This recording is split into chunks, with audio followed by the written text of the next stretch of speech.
question. Good afternoon to all of you. My name is Vishal from +1 class. My school name is PM Shri Government Utkri Senior Secondary School, Kangra. So my partner name is Arvind Chauhan. Today we are discussing about salary statement in the under guidance of Gurbaksh sir. Salary statement एक ऐसी statement है जिसमें हम company की salary का record रख सकते हैं। इसमें हमारे पास एम्प्लॉय नेम, डेजिग्नेशन, बेसिक ये सब है। बेसिक उनकी सैलरी है, बाद में उनको जो भत्ता वगैरह लगेगा वो अलग से ऐड होगा। जैसे कि उनको भत्ता लगा है डीएनएस अलोनेस, ये है महंगाई भत्ता। महंगाई भत्ता क्या है? जैसे कि आप सबको पता है कि आजकल बहुत ही महंगाई बढ़ रही है, इसलिए हम अपने कंपनी के जो भी एम्प्लॉयज काम कर रहे हैं उनको हम ये डीएनएस अलोनेस दे रहे हैं। उसके बाद है टीए, ट्रैवलिंग अलोनेस। जैसे कि हमारे कोई भी एम्प्लॉय काम कर रहे हैं, उनको कहीं जाना पड़ जाए किसी की कंपनी के काम के रिलेटेड, तो हम उसे ये टीए भी देते हैं, ट्रैवलिंग अलोनेस, यानी कि ट्रैवलिंग का भत्ता। टिकट्स का खर्चा, वो कहीं भी जाएगा तो टिकट्स तो लगेंगे उनका। उसके बाद है एचआरए होता है हाउस रेंट अलोनेस।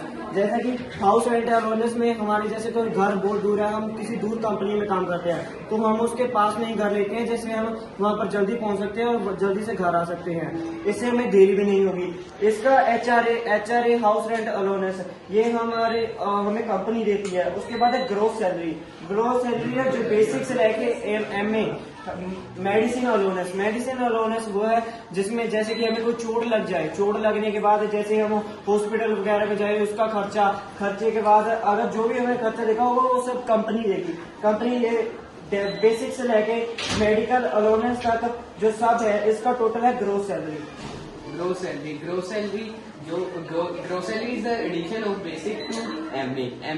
ये हमारे पार्टनर अर्जुन ने बताया है कि आपको एमए तक क्या होता है। ग्रोस सैलरी इन सभी का एडिशन करते हैं, जहां पर हम सम का फॉर्मूला लगाते हैं।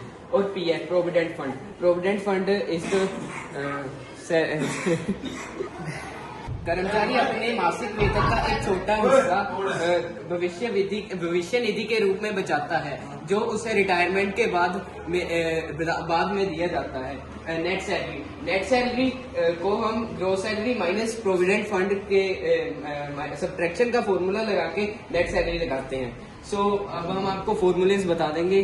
तो बेसिक सैलरी में हमने डीए में हमने E5 मतलब P, क्योंकि ई में हमारी बेसिक आती है तो हमने ई यूज किया है, और 5 इसका सीरियल नंबर है।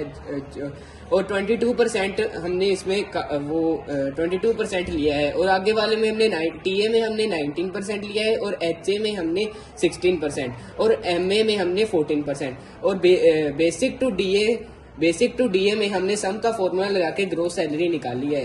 उसके बाद पीएफ में हमने 11% लिया है, और नेट सैलरी में हमने ग्रोस सैलरी माइनस पीएफ करके हमने नेट सैलरी निकाली है।